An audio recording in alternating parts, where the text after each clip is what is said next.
नमस्कार, मी आशिष जाधव. महाराष्ट्रवनच्या या विशेष चर्चेमध्ये तुमचं स्वागत. महापालिकेची चर्चा. यामध्ये त्या महापालिकेमध्ये स्वतःच्या पक्षासाठी खास भूमिका बजावणाऱ्या नेत्यांची आपण मुलाखत घेतो आहोत. आपल्याला आठवत आहे, मुंबई महापालिका निवडणुकीपूर्वी सेना भाजपमध्ये जागा वाटपावरून 2 बैठका झाल्या आणि तेव्हा शिवसेनेनं भाजपला केवळ 60 जागांचा प्रस्ताव दिला. भाजपनं उत्तरात असं म्हटलं की तुम्ही आमची अवकात दाखवताय 60 जागा देऊन, आणि निवडणुकीनंतर आम्ही पण बघून घेऊ. निकालानंतर झालं काय? शिवसेना जरी पक्ष क्रमांक 1चा झाला, सर्वाधिक जागा मिळाल्या, तरी भाजप मात्र खऱ्या अर्थानं यश मिळवून गेले. भाजपला 82 जागा मिळाल्या, शिवसेनेपेक्षा फक्त 2 जागा कमी. आणि हा जो आता 2 जागांचा फरक आहे, हे बरंच काही सांगून जातं आहे. 8 मार्च 9 मार्चला जी काही मुंबई महापौर पदासाठी निवडणूक होईल, त्यामध्ये दोन्ही पक्ष एकमेकांसमोर येतात का? सेनेचा महापौर आणि भाजप काही तडजोड करेल का? किंवा महापौर पदासाठी अडून भाजप काही वेगळी कुरघोडी करेल का? अशा अनेक शक्यता सध्या वर्तवल्या जात आहेत.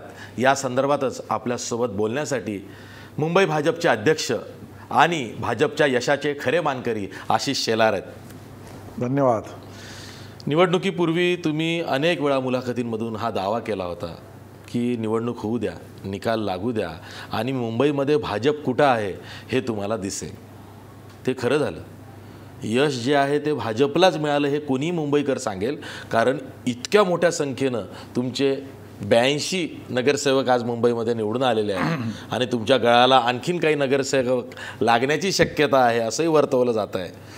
हे जे यश मिळालेलं आहे, टीकाकार म्हणतायत की भाजपची मुंबईमध्ये पक्ष संघटना इतकी बळकट नसताना हे यश कशाच्या जोरावर मिळालं?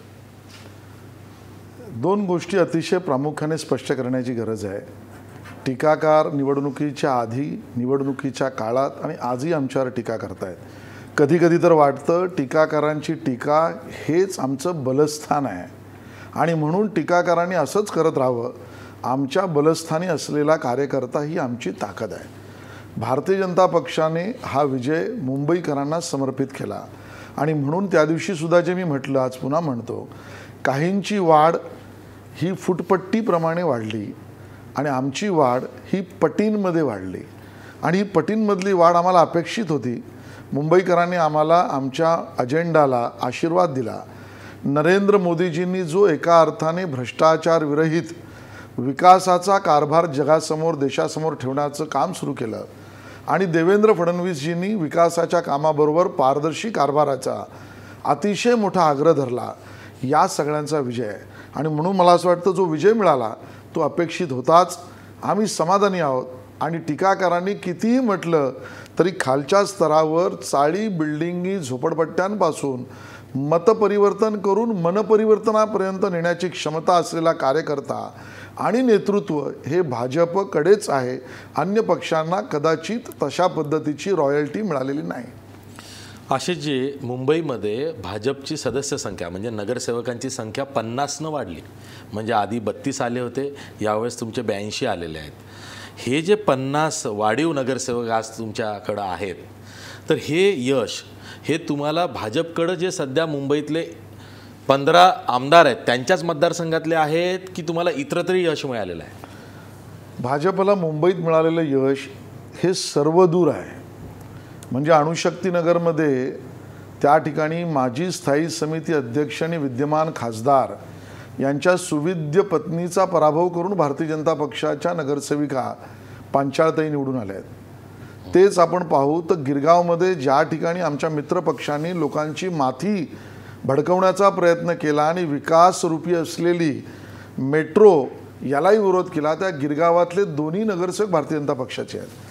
तेच आपण पाहतो आहोत की अगदी अंधेरी पश्चिम वर्सोवा भागामध्ये आताचे स्थायी समिती अध्यक्ष यांचा पराभव भारतीय जनता पक्षाने केला आणि बलाढ्य असे तुम्ही मांडणारे त्या ठिकाणचे तत्कालीन आताचे विरोधी पक्ष नेता प्रवीण छेडा यांचाही पराभव भाजपनेच केला. आणि म्हणून माजी विरोधी पक्षनेता देवेंद्र आंबेडकर ते आताचे विरोधी पक्षनेता प्रवीण छेडा यांचा पराभव भाजपच करू शकला. माजी स्थायी समिती अध्यक्ष राहुल शेवाळे यांच्या सुविद्य पत्नीपासून आताचे स्थायी समिती अध्यक्ष यशोधर फणसे यांचा पराभवही भारतीय जनता पक्ष करू शकला आणि त्यामुळे आमचं यश हे सर्व जाती, धर्म, भाषा, लिंग या सगळ्यातून सर्वदूर मुंबईतलं आहे आणि याचं आम्हाला समाधान आहे. आशिषजी, टी व्हीवरनं जेव्हा भाजपचा प्रचार बघितला गेला, लोकांची एक मानसिकता अशी झाली की भाजप केवळ मुख्यमंत्र्यांनाच प्रोजेक्ट करतं आहे. मुख्यमंत्र्यांच्या जाहिराती असतील, मुख्यमंत्र्यांच्या सभा असतील, त्या सभांमधलं त्यांचं टेलिकास्ट होणारं भाषणं असतील, याच्या जोरावरच भाजपचा प्रचार चाललेला आहे का? पण तुम्हाला जी लोकं जवळून ओळखतात माझ्यासारखी, त्यांना माहीत आहे की तुमचं पेपरवर्क हे खूप स्ट्रॉंग आहे. Man to man marking, ward to ward marking हे तुम्ही आधी केलं होतं. तुमची जी प्रचारनीती ॲक्च्युअल ग्राउंडवरती झाली ती कशी होती? मला असं वाटतं आम्ही एक टीमवर्क म्हणून काम केलं. या टीमचं नेतृत्व स्वाभाविक सर्व श्रेय हे माननीय मुख्यमंत्री देवेंद्रजींचंच आहे. ज्या दिवशी सन्माननीय उद्धव ठाकरेजींनी युती तोडण्याची घोषणा केली त्याच्या आधी 1.5 वर्षापासून भारतीय जनता पक्ष मुंबईमध्ये संघटनात्मकरित्या मुंबईच्या विषयांवर, अगदी मुंबईत गाजले जाणारे सणासुदीच्या विषयांवर आम्ही सलग 1.5 वर्ष काम करत होतो. आपण जर नीट पाहिलं तर लक्षात असं येईल की ज्या वेळेला गोविंदाचा उत्सव साजरा करण्याच्या विषयांमधल्या अडकाटी निर्माण झाल्या, मी मुख्यमंत्र्यांना धन्यवाद देईन. त्यावेळेला काही नेते म्हणत होते मी स्टूलवरून तोडू का, काही नेते म्हणत होते गणपती आम्ही पाकिस्तानात देऊन साजरा करू का. मी आपल्या माध्यमातून मुंबईकरांना आठवण करून देतो आहोत की बोल घेवडे बोलत होते, पण मुख्यमंत्री, मी आणि भारतीय जनता पक्षाची टीम या सगळ्या मुंबईला मुंबईकर पण देणाऱ्या सणांना सुद्धा कायदेशीर रूप देऊन साजरं करण्याचं काम आम्ही करत होतो. आजही गोविंदा उत्सवाच्या बाबतीतल्या झालेल्या घटनाक्रमात कंटेम्प्ट पिटिशन ना मनसे ना शिवसेना कोणावरच लादली गेली नाही, आशिष शेलारवर लादली गेली. 1.5-2 वर्ष सातत्याने या सगळ्या भूमिका अगदी विकासापासून, मुंबईकरांच्या सणासुदीपासून, संघटनात्मक बांधणीपर्यंत, मॅन टू मॅन वर्किंगपासून बूथवरच्या रचनेपर्यंत सलगतेने करण्याचं श्रेय आणि काम हे आम्हाला सगळ्यांना मिळालं आणि म्हणून मला असं वाटतं त्याचं समाधान मोठं आहे. ज्यांना हे कळलंच नाही ते हवेवरच्या गोष्टींवर बोलत राहिले आणि हवेतच राहिले. सुदैवाने जमिनीवर आम्हीच काम केलं आणि त्याचं यशात रूपांतर झालं. अशी टीका होते आहे की वोट डिव्हिजन मुंबईमध्ये मोठ्या प्रमाणात झालं आणि त्याचा फायदा हा भाजपला मिळाला.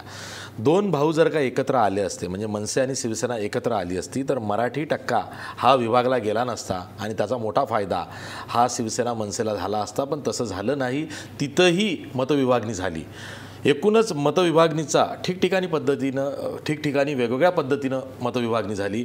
म्हणजे बिगर मराठी मतं त्यांची विभागणी झाली, परप्रांतीय मतं जी वेगळी आहेत त्यांची मतं विभागणी झाली, मराठी मतांची विभागणी झाली.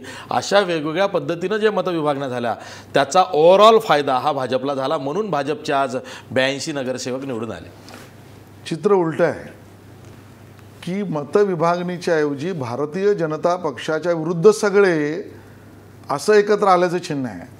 मी आपल्या माध्यमातून आणि सर्व माध्यमातून सुद्धा आरोप केला होता की 42 जागा या अशा होत्या ज्यात काँग्रेस आणि शिवसेनेने मॅच फिक्सिंग केली. निवडणुकीच्या उमेदवारी घोषित करण्याच्या 2 दिवस आधी शिवसेना आणि मनसे बोलणी करत होती कोणाच्या पराभवासाठी. काँग्रेस आणि शिवसेनेची मॅच फिक्सिंग झाली ती कोणाच्या विरोधामध्ये. जी लोक ही भाषा करत होती की तुमची अवकात काय, तीच लोक कधी काँग्रेस आणि कधी मनसे यांच्याशी हातमिळवणी करत फिरत होते. आणि त्यामुळे सत्य परिस्थितीचं चित्रण हे त्या नेतृत्वाला कळलं आणि पराभवाची लक्षणं तेव्हापासून दिसायला लागली. माझा दावा उलटा आहे. भारतीय जनता पक्षाला मतं मराठी मतदारांनी भरभरून दिली. गिरगावातले 2 नगरसेवक भाजपचे, माहीममधला नगरसेवक भाजपचा, गोरेगावमधले 5 नगरसेवक भाजपचे, जोगेश्वरीमध्ये 3 नगरसेवक भाजपचे, मुलुंडमधले 6 नगरसेवक भाजपचे, कांदिवली, चारकोप, प्रबोधनकार ठाकरे नगरातील विभागातील 5 नगरसेवक 6 पैकी 5 भाजपचे, बोरवलीतील गोराईपासून सगळे नगरसेवक भाजपचे, मालाड पश्चिमच्या गोराई कोळीवाड्याचे नगरसेविका भाजपची. तुम्ही नीट मार्किंग केली तर हा खोटा सफसेल झूट प्रचार. मी धन्यवाद देईन मुंबईकरांना, मराठी मतदारांनाही धन्यवाद देईन, अमराठी मतदारांनाही धन्यवाद देईन. समस्त मुंबईकरांनी आम्हाला आशीर्वाद दिला. जिथे पराभव झाला तिथे सुद्धा पराभवात कमी मतांनी झालेल्या पराभवाची संख्या ही भाजपची आहे आणि आजही 227 महानगरपालिकेच्या जागा लढवून शिवसेना 84 आहे, तर 195 जागा कमळाच्या लढवून आम्ही 82वर आहोत. त्यामुळे बेस्ट स्ट्रायकिंग रेट, कारण क्रिकेटमधला मी आहे म्हणून सांगतो, मॅच फिक्सिंग सांगितलं तसं स्ट्रायकिंग रेट सांगतो, बेस्ट स्ट्रायकिंग रेट हा भाजपचा आहे. मुंबईकरांचे लाख लाख धन्यवाद.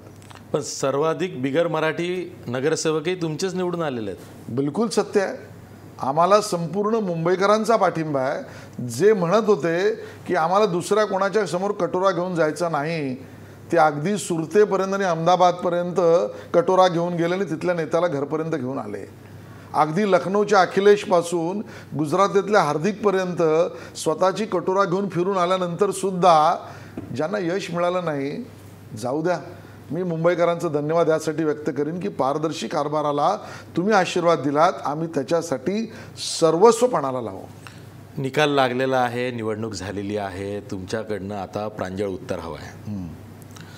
एकमेकांच्या विरोधात लढून शिवसेनेला 84 जागा मिळाल्या, भाजपला 82 जागा मिळाल्या.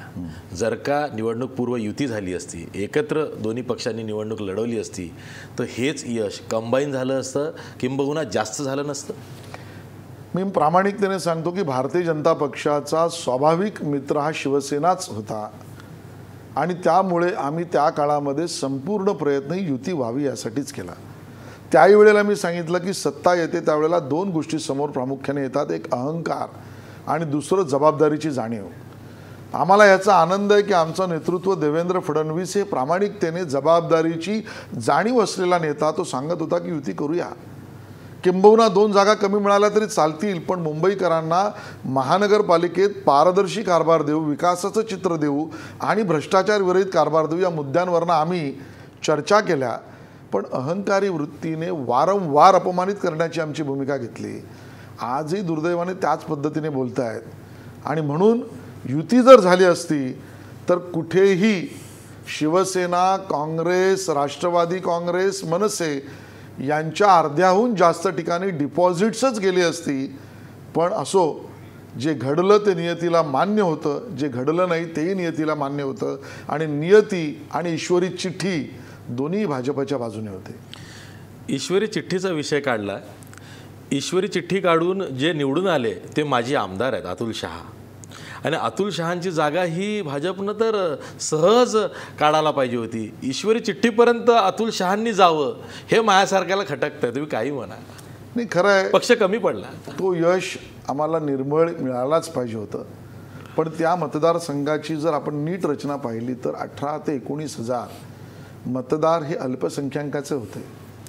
आणि पुन्हा एकदा मी मॅच फिक्सिंगचा जो आरोप काँग्रेस आणि शिवसेनेचा करीन, स्वाभाविक कल्पना काय असते, म्हणजे खरं तर कुठल्याही जातीभेद धर्मभेद आपण मानू नये, कुठल्या पक्षाने करू नये, करत नसावेत. पण काँग्रेसचा उमेदवार ज्यावेळेला 18 ते 19,000 मतदार अल्पसंख्याकाचे असतील त्यावेळेला मानलं असं जातं तो अल्पसंख्याकातलाच उमेदवार आला पाहिजे किंवा येऊ शकतो किंवा येत असतो. पण इथे काँग्रेसने उमेदवार दिला जैन उमेदवार का दिला?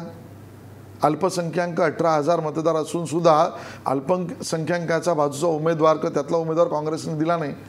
कारण भाजपची मतं विभाजित करण्यासाठी काँग्रेसने उमेदवार असा दिला जो शिवसेनेला पूरक ठरेल. आणि म्हणून माझा मॅच फिक्सिंगचा दावा आहे.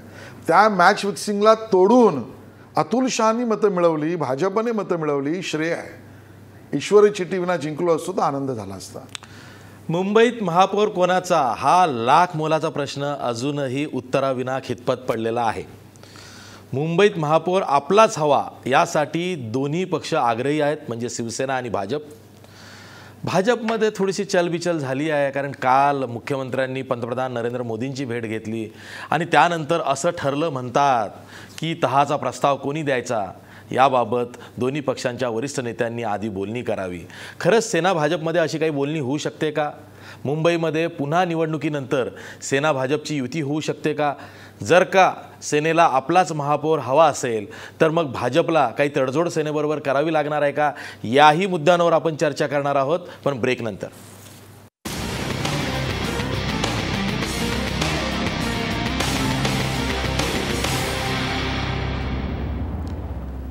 ब्रेकनंतर पुन्हा तुमचं स्वागत. आपल्यासोबत मुंबई भाजपचे अध्यक्ष आमदार आशिष शेलार आहेत.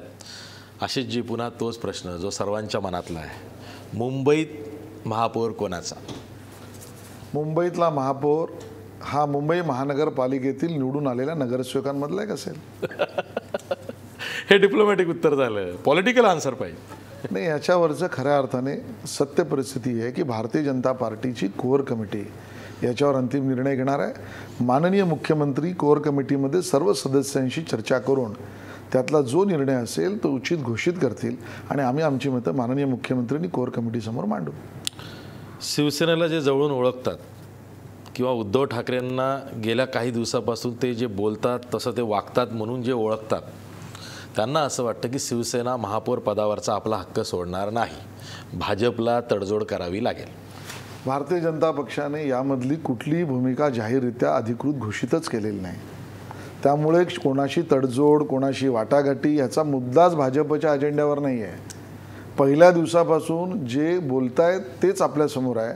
भाजपने मात्र एकच भूमिका सलगतेने ठेवली आहे की कोअर कमिटी बसून त्यातला आम्ही योग्य निर्णय घेऊ. उद्धव ठाकरे शेवटच्या पत्रकार परिषदेमध्ये शेवटचं वाक्य असं म्हणाले होते की मुंबईतला महापौरच शिवसेनेचा असेल असं नाही, तर राज्याचा मुख्यमंत्रीसुद्धा शिवसेना ठरवेल. आणि त्यानंतर अशी चर्चा सुरू झाली की महापौर पदाच्या निमित्तानं कदाचित शिवसेना भाजप सरकारचा पाठिंबा काढून घेऊ शकते. मी या राजकीय विश्लेषणावर बोलणार नाही, पण तुम्ही म्हणालात जो बोलतो ते करून दाखवतो. आपला डायलॉग थोडा पुढचा आहे. जो मैं बोलता हूँ मैं करता हूँ और जो मैं नहीं बोलता हूँ मैं डेफिनेटली करता हूँ. आणि म्हणून तुम्ही पक्षप्रमुखांच्या विधानावरच्याच भूमिका घ्यायच्या झाल्या तर ठेचून टाकू, घासून आणि ठासून जिंकून दाखवू. काय झालं? त्यांनी सांगितलं आमचाच बसणार, सर्व दूर बहुमत आमचंच. काय झालं? यांना अर्ध्या पण येणार नाही. काय झालं? मी तुम्हाला 1 डझन वाक्य शिवसेना पक्षप्रमुखांची अशी दाखवीन की जी बोलली जातात निवडणुकीच्या प्रचारात, त्यानंतर त्याच्यातलं 20% पण होत नाही. आणि म्हणून ठासून बोलल्याने स्वतःला बळ आल्याचं दिसतं, पण समाज मात्र बळ आल्याचं मानत नाही. भाजप हा सुसंस्कृत अहंकारीपणा नसलेला पक्ष आहे आणि नेतृत्व आहे. त्यामुळे आम्ही जे बोलतो ते सामूहिकतेच्या निर्णयाच्या आधारावर बोलतो. त्यामुळे रोचक, रंजक आणि मनोरंजक वाक्य त्यांची असतील, व्यवहाराला धरूनची व्याख्या आमची असतील. आशिष शेलार यांनी मुंबई महापालिकेतही काम केलेलं आहे, नगरसेवक म्हणून स्थायी समितीतही तुम्ही होतात, आज राज्याच्या विधानसभेमध्ये तुम्ही आहात, याआधी विधान परिषदेमध्ये होतात आणि पक्षाचंही काम करतात. म्हणजे तुमचा संचार हा राजकीयदृष्ट्या सर्वत्र आहे. असा माणूस जेव्हा हे बघतो की उद्या मुंबई महापालिकेच्या महापौर पदाची निवडणूक लागली आणि तिथं जर का शिवसेनेनं आपला उमेदवार दिला, भाजपनं आपला उमेदवार दिला आणि काँग्रेस राष्ट्रवादी यांनी तिसरा उमेदवार स्वतंत्र दिला आणि 3 उमेदवार आले आणि निवडणूक झाली, तर मग शिवसेनेचा महापौर होऊ शकतो. जो मैं नहीं बोलता वो मैं डेफिनेटली करता हूँ. आणि त्यामुळे आज मी याच्यावर भाष्य करणार नाही, वाट पहा. पण काँग्रेसची मदत शिवसेना का घेणार नाही असं वाटतं तुम्हाला? मला असं आहे की त्या विषयावर मी भाष्य करण्यात काही अर्थच नाही आहे. नाही, तुमचा प्रश्न कुठे आहे? शिवसेनेने काँग्रेसची मदत घेण्याचा आहे. त्याच्यावर मी भाष्य करण्यात काही अर्थच नाही. याचं कारण कुठल्या पक्षाने कोणाशी युती करायच्या सर्वस्वी त्यांचा अधिकार आहे. कुठल्या पक्षाला कोण जवळचा वाटेल हा त्यांचा प्रश्न आहे. शिवसेनेला काय वाटतंय, काँग्रेसला काय वाटतंय, मला वाटतं याचं उत्तर त्यांनी द्यायला लागेल. आम्ही मात्र वेट अँड वॉचच्या भूमिकेत आहोत. आम्ही भूमिका स्पष्ट केली की काँग्रेससारख्या पक्षाशी तर चर्चाच होऊ शकत नाही, आम्ही करणार नाही. पण काँग्रेस तरी भाजपची चर्चा कुठे करणार आहे? आमचं काहीच म्हणणं नाही. आम्ही कुठले म्हटलं ते आमच्याशी चर्चा करतायत? आम्ही असा दावाही केला नाही. लोकांच्या मनामध्ये आणि व्हॉट्सअपच्या ग्रुपमध्ये काही ठिकाणी फुसक्या सोडणाऱ्या लोकांना याची स्पष्टता यावी, कारण ह्या निवडणुकीच्या प्रचाराच्या काळात एक नवीन तंत्र आम्ही बघितलं की फुसकेबाज, आता त्याचं नाव मी देणार नाही, आणि त्यामुळे फुसकेबाज लोक फुसक्या मारतात, त्याच्याबद्दल स्पष्टता आली पाहिजे म्हणून आम्ही भूमिका घेतली. काँग्रेस मुक्त भारत ही आमची भूमिका आहे. शिवसेना आणि काँग्रेस जर का महापौर पदाला घेऊन एकत्र आली, तिथून पुढं ते राज्याच्या सरकारवर काही परिणाम करत असतील, त्यासाठी एकत्र आले, तर मग भाजपची भूमिका काय असेल? भारतीय जनता पक्षाची भूमिका मुख्यमंत्र्यांनी खूप स्पष्ट केली आहे. अंतिम निर्णय मुंबई महानगरपालिकेतला महापौर कोण ही कोर कमिटी ठरवेल, नंबर 1.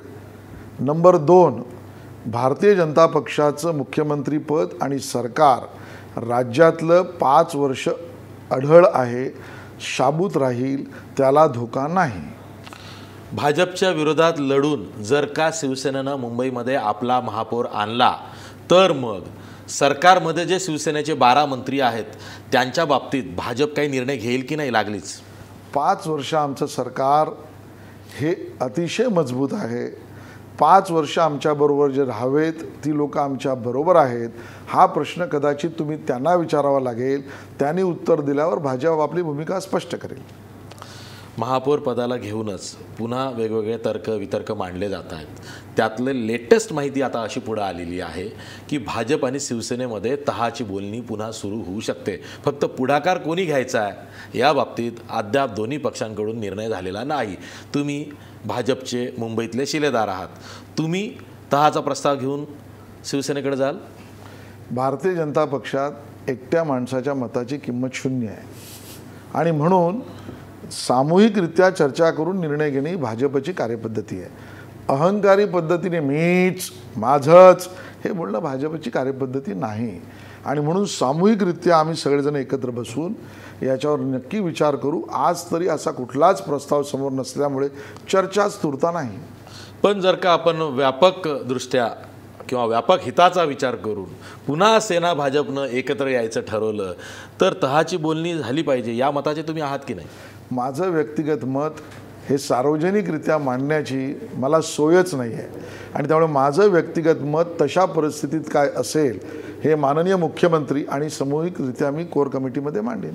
पण भाजपचाच महापौर होईल असं जे तुम्ही म्हणत होतात, आज थोडं तुमची भूमिका डायल्यूट झाली आहे. भाजपचाच महापौर होईल अशी भूमिका भाजपने अधिकृतरित्या कधीच मांडलेली नाही आणि म्हणून असं मी कधी बोललेलोच नसल्यामुळे जे मी बोललेलोच नाही त्याच्यावर अभिप्रेत प्रश्न विचारून आशिष जाधवजी आपण आपली योग्य पद्धतीने संपादकीय भूमिका वठवताय, पण मला अध्यक्ष म्हणून माझी जबाबदारी नीट पार पाडू दे. पण महापौर पदामध्ये भाजपची भूमिका असेल? 100% असेल. जनतेने आम्हाला दिलेला जो कौल आहे तो कौल आमच्याच अजेंड्याला दिला आहे. पारदर्शी कारभार, भ्रष्टाचार विरहित मुंबई महानगरपालिका, विकासाला परिवर्तनाची दिशा देण्याची भूमिका, ह्या आमच्या अजेंड्याला सगळ्यात जास्त कौल मिळालेला आहे आणि म्हणून त्याच विषयावर काम करण्याला आम्ही सुरुवातसुद्धा केली आहे.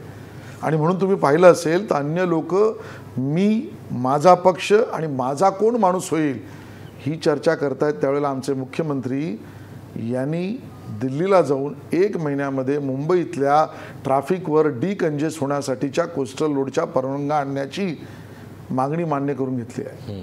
स्वर्गीय बाळासाहेब ठाकरे यांचं स्मारक आम्ही आमच्या जाहीरनाम्यामध्ये लिहिलं, ते विसरले. त्या कामात आम्ही 2 पावलं पुढे गेलेलो आहोत. आज मी स्वतः आयुक्तांकडे गेलो आणि मुंबई शहरातल्या गावठाण आणि कोळीवाड्यातल्या राहणाऱ्या लोकांच्या घर दुरुस्ती करून वाढवण्याच्या आवश्यकतेसाठी वेगळी विकास नियंत्रण नियमावली असली पाहिजे त्यावर चर्चा करून ती भूमिका मान्य करून आलो आहोत. आम्ही जनतेला दिलेल्या आश्वासनाच्या कामाला पुढे लागलो आहोत. मी, माझा पक्ष आणि माझेच महापौरपद किंवा उमेदवार याच्यात आम्ही जास्त वेळ न घालवता कामाला सुरू केलेला आहे. आशिष शेलार मुंबई भाजप अध्यक्ष यांच्या कारकिर्दीमध्ये लोकसभा, विधानसभा आणि आता ही महापालिकेची निवडणूक झाली. तिन्ही ठिकाणी भाजपला यश मिळालं.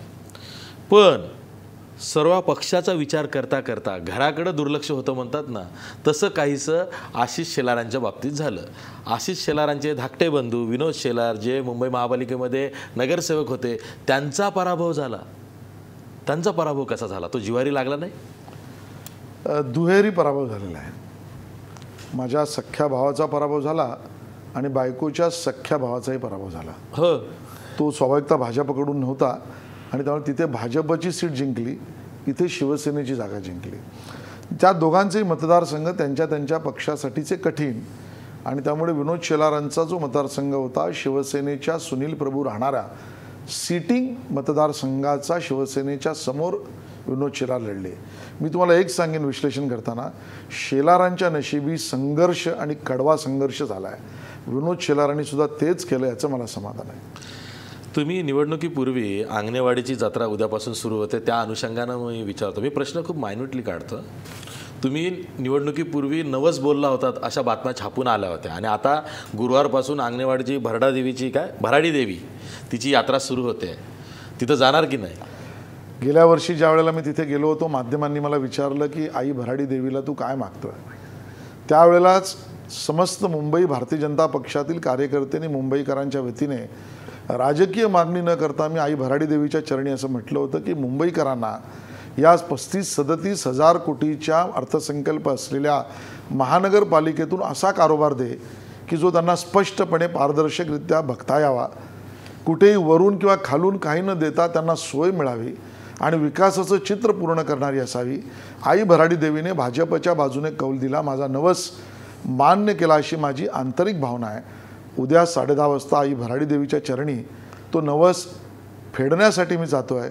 आई भराडी देवी आम्हाला बळ देईल की त्यातनं मुंबईकरांची सेवा अजून ताकदीने करता येईल. तुमच्या बाजूने शिवाजी महाराज सुद्धा धावून आले, म्हणजे रायगडावरती मुख्यमंत्री तुम्ही जाऊन शिवाजी महाराजांना आदरांजली वाहून आलात, त्यांचं दर्शन घेऊन आलात आणि आता तुम्ही भराडी देवीकडे चाललात. भाजपनं प्लॅनिंग मात्र खूप चांगलं केलं निवडणुकीचं, म्हणजे देवांना पण सोडलं नाही, त्यांना पण आपल्या प्लॅनिंगमध्ये सामावून घेतलं. भारतीय जनता पक्ष एकी देव किंवा महापुरुष याची मोनोपोली आमचीच असं मानत नाही. मोनोपोली आमची म्हणणारे अहंकारात खाली गेले. आम्ही मात्र सर्वदूर महापुरुष हे एकट्याचेच नसतात, सर्वांचे असतात. आणि ज्या वेळेला लोकसभा आणि विधानसभा निवडणुकाला आम्ही समोर गेलो त्याच वेळेला आम्ही म्हटलं होतं शिवछत्रपतींचा आशीर्वाद, चला देऊ मोदींना साथ, चला देऊ देवेंद्रजींना साथ, चला देऊ भाजपला साथ. एवढं मोठं राज्यातलं यश मिळाल्यानंतर आम्ही सगळेच रायगडावर शिवछत्रपतींच्या चरणी त्या ठिकाणी हा यश अर्पित करून आशीर्वाद अभिवादन करण्यासाठी गेलो. आणि मोठा आनंद या गोष्टीचा आहे की त्यावेळेला तिथे रिव्ह्यू मीटिंग माननीय मुख्यमंत्र्यांनी घेतली आणि अधिकाऱ्याने तो 600 करोडचा प्लॅन, हा केवळ भावनिक मुद्दा असं समजू नका, भावनिक तर आहेच, श्रद्धेचा आहे, अभिमानाचा तर आहेच, पण बरोबरी राज्याच्या विकासामध्ये 4 चांद लावणारा रायगडाच्या किल्ल्यांच्या संवर्धनाचा आणि विकासाचा विषय आहे.